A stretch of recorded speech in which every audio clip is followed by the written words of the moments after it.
In just 36 seconds, everything changed. One comment, one moment, one flash of royal arrogance, and suddenly, the carefully controlled interview became something else entirely. Seth Meyers has spent over a decade behind his desk, navigating every kind of guest imaginable.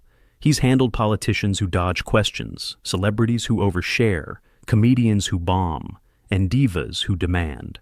He knows how to keep things light, how to redirect tension, how to make even the most awkward moments feel manageable. But on this particular Thursday night, nothing in his years of experience could have prepared him for what walked through that curtain.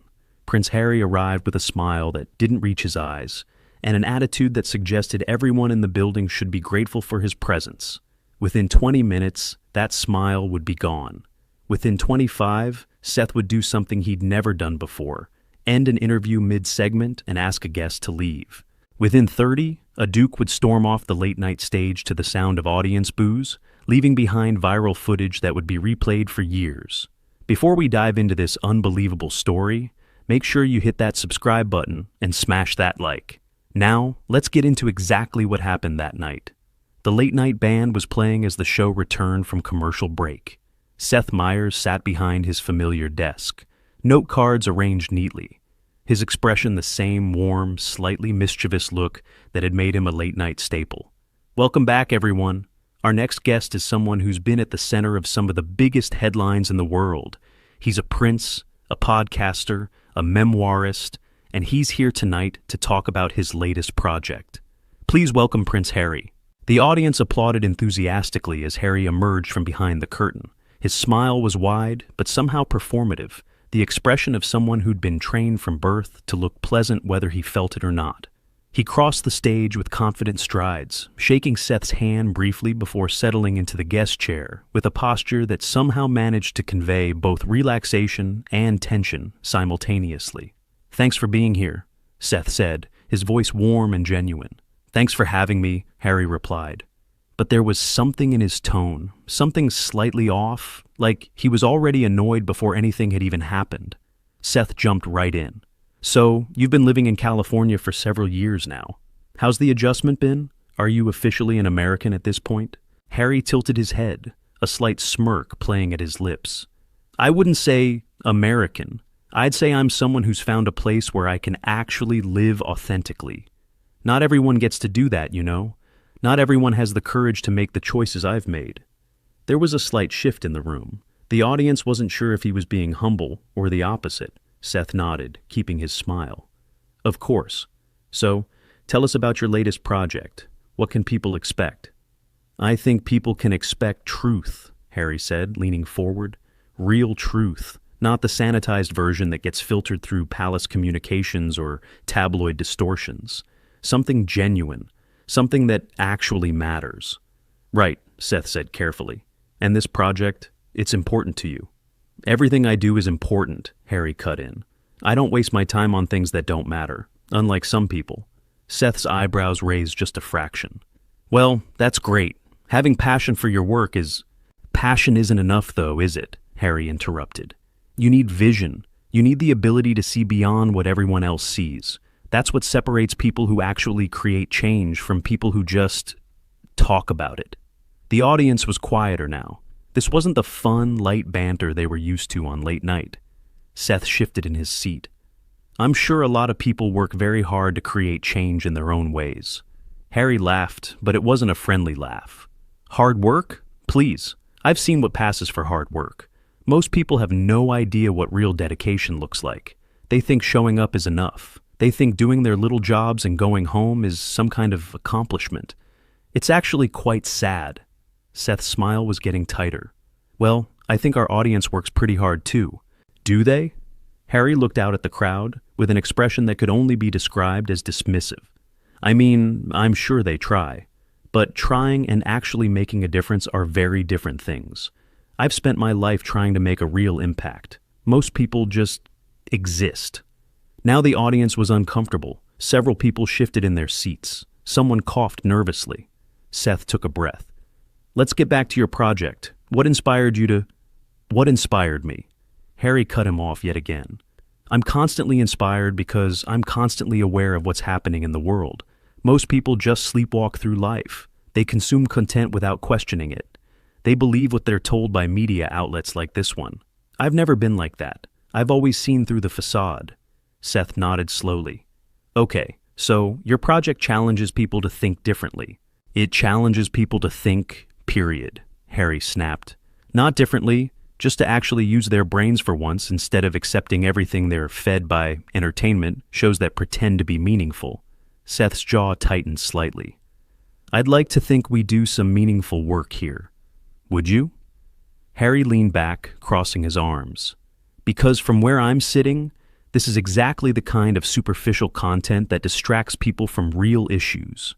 You sit here every night making jokes while the world burns, and everyone laughs and applauds and goes home thinking they've engaged with something important. But they haven't. They've just been entertained, and entertainment isn't change. The room went silent, completely silent. Seth stared at him. I'm sorry. Are you saying this show doesn't matter? Harry shrugged. I'm saying most of television is a distraction. People use it to avoid dealing with real problems. They watch these shows and they laugh and they clap, and nothing actually improves. Nothing gets better. It's just noise. Seth's expression hardened, though his voice remained controlled. Well, I'd like to think we do more than make noise. We try to inform, to entertain, to what? Harry interrupted again. To make people feel good about themselves for half an hour? That's not change. That's not impact. That's just filler. Content that exists to sell advertising. Let's be honest about what this actually is. Right, Seth said, his patience clearly wearing thin. But you came on the show. You agreed to be here, so obviously you think there's some value in... I came here because my team said it would be good for visibility, Harry said bluntly. Not because I think this is some amazing platform. Let's not pretend this is anything other than what it is. A promotional stop on a media tour. The audience gasped. Actual gasps. Seth sat back in his chair. Wow, okay. Well, thank you for your honesty, I guess. You're welcome, Harry said, completely missing or ignoring his sarcasm. Honesty is important. Too many people in this industry just say what they think others want to hear. They're sycophantic and fake. I refuse to do that. I have integrity. Integrity, Seth repeated. Right. So, when you agreed to come on this show that you apparently think is meaningless, that was integrity. Harry's eyes narrowed. I think you're twisting my words. I'm using your words, Seth corrected. Your exact words. You said television is a distraction. You said this show is just noise. You said you're only here because your team told you to be. Those are your words, not mine. Context matters, Harry snapped. You're taking what I said out of context. We're literally in the context right now, Seth said, his voice rising slightly. This is the context. You're sitting here on my show, insulting the audience, insulting me, and then claiming I'm taking things out of context. I didn't insult you. You said what we do here doesn't matter, Seth stated firmly. You said it's empty noise. You said people who watch are just sleepwalking through life. How is that not an insult? Harry threw his hands up. This is exactly what I'm talking about. People are so sensitive. They can't handle honest criticism. Everything has to be wrapped up in compliments and fake smiles. I'm trying to have a real conversation, and you're getting defensive. I'm not defensive, Seth said, his voice controlled, but his frustration evident. I'm responding to someone who came onto my show and decided to spend the entire interview being condescending to everyone in this room. Condescending? Harry's voice went up an octave. I'm being honest. There's a difference. Just because you don't like what I'm saying doesn't make it condescending. I've spent my whole life being told to be quiet, to not share my truth, to play along with systems that don't serve anyone but the powerful. I won't do that anymore. You told the audience they sleepwalk through life, Seth listed off. You said most people don't actually think. You said their hard work isn't real accomplishment. You implied that you're somehow superior to everyone here because of your vision. That's not honesty, Harry. That's arrogance. Harry stood up abruptly. I don't have to sit here and be attacked. Attacked? Seth actually laughed, but there was no humor in it. You've spent the last 10 minutes attacking everyone except yourself. I've been trying to have a normal interview, and you've turned it into whatever this is. This is me refusing to play your little game, Harry said, his voice sharp. This whole setup, the fake laughs, the scripted questions, the pretending that any of this matters. I've spent my entire life surrounded by people who expected me to perform, to say the right things, to make everyone comfortable. I won't do it anymore. I've earned the right to speak my truth. I'm not asking you to perform, Seth said, standing up now too. I'm asking you to show basic respect to the crew who worked to have you here, to the audience who came to see a show, to me, who invited you as a guest. That's not performance. That's decency. Decency, Harry scoffed. You want to talk about decency? What about the decency of the media that's hounded me my entire life? What about the decency of the tabloids that chased my mother to her death? What about the decency of an institution that refused to protect my wife? And now you're lecturing me about decency? Seth's expression shifted. There was genuine sympathy there, but also firmness. What happened to your mother was a tragedy. The treatment you and your wife received was often unfair. I'm not disputing any of that.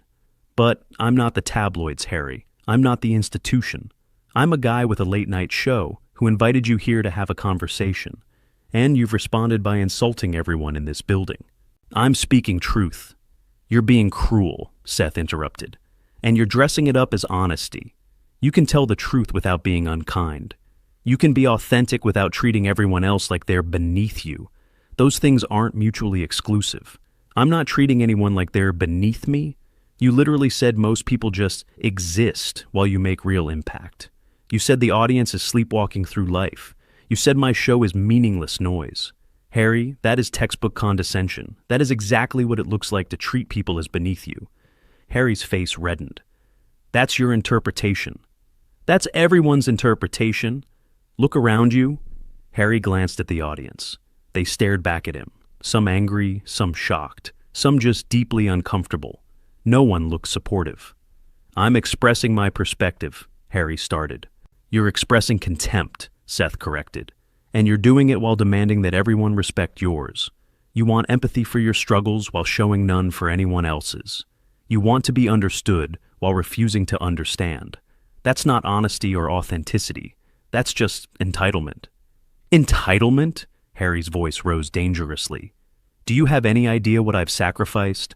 I gave up everything, my family, my country, my entire way of life, to build something real. And now I have to sit here and be lectured by a talk show host about entitlement? You gave up palaces to live in a mansion, Seth said quietly. You gave up royal duties to do Netflix deals. You gave up one form of privilege for another. That's your right, and I'm not judging your choices. But don't act like you've suffered more than everyone else. Don't act like your struggles are the only ones that matter. Don't come on my show and tell my audience that their lives are meaningless compared to yours. I never said that. You absolutely did, and the fact that you can't see it is exactly the problem. Harry pointed at Seth, his hand shaking slightly. You're just like all the rest, pretending to be sympathetic while actually looking for ways to tear me down. That's what media does. That's what it's always done. I haven't torn you down, Seth said calmly. I've responded to your words. Every criticism I've made has been about things you actually said in this conversation, with cameras rolling. I haven't made anything up. I haven't twisted anything. I've just refused to accept being treated poorly, and somehow that makes me the bad guy? You invited me here to humiliate me. I invited you here to promote your project. You're the one who turned it into a confrontation. You're the one who came in swinging. I've been trying to redirect this interview to something productive for 15 minutes, and every time I try, you find a new way to insult someone. Seth took a long breath. You know what? I think we're done here. Harry blinked. Excuse me? We're done, Seth repeated. This interview is over. I'm not going to continue to give you a platform to insult everyone in this room. You can't just end the interview, Harry protested. Actually, I can.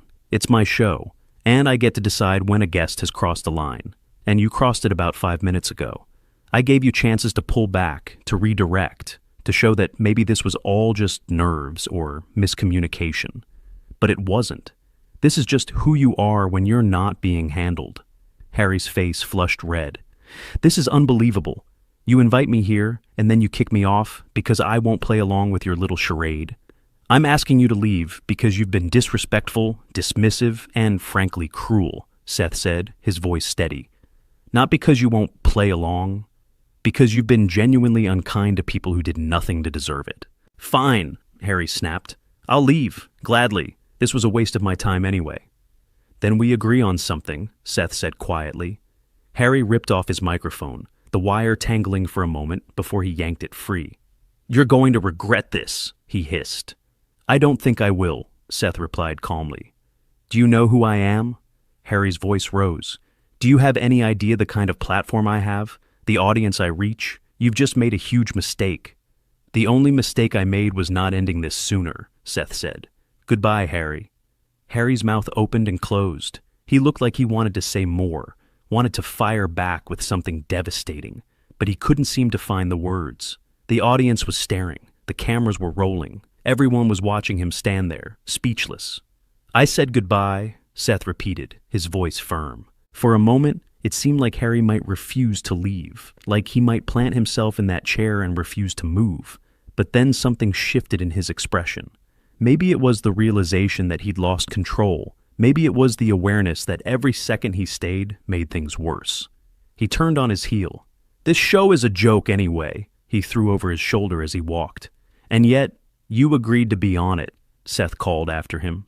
Funny how that works. Harry didn't respond. He just kept walking, his footsteps echoing through the suddenly silent studio.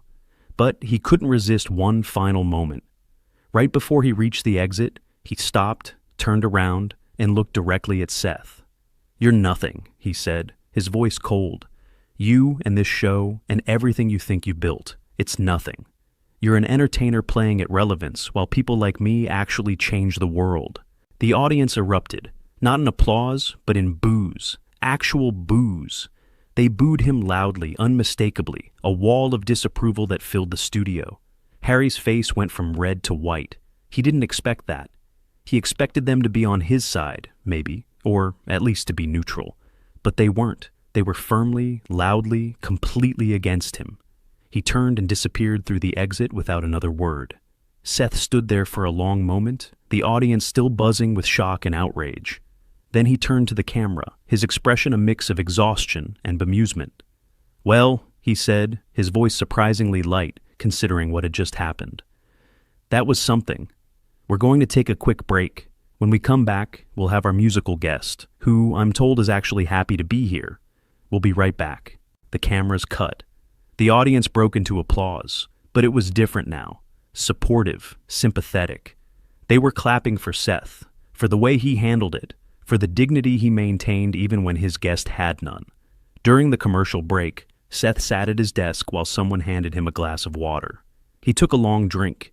His hands were shaking slightly, barely visible, but there. That really happened, huh? He said to his band leader, who was staring at him with wide eyes. That really happened, Fred confirmed. Seth nodded slowly. Okay, let's do a show. And they did. The rest of the episode went on. The musical guest performed. Seth did his jokes. The audience laughed and cheered, and gradually the tension from earlier dissipated. But nobody forgot. Within hours, the clip was everywhere. Every social media platform, every news outlet, every group chat in America was sharing footage of Prince Harry being kicked off late night with Seth Meyers. The internet did what the internet does. It dissected every moment, every word, every facial expression. The moments that got replayed the most were predictable. Most people just exist. I actually make a difference. This show is just noise. I'm only here because my team told me to be. Do you know who I am? And Seth's responses, calm, measured, devastating in their simplicity. That's exactly what it looks like to treat people as beneath you. You want empathy for your struggles while showing none for anyone else's. The only mistake I made was not ending this sooner. Harry's team released a statement the next day, calling the interview hostile and deliberately provocative. They claimed he had been ambushed and set up for failure. Seth addressed it briefly on the following night's show.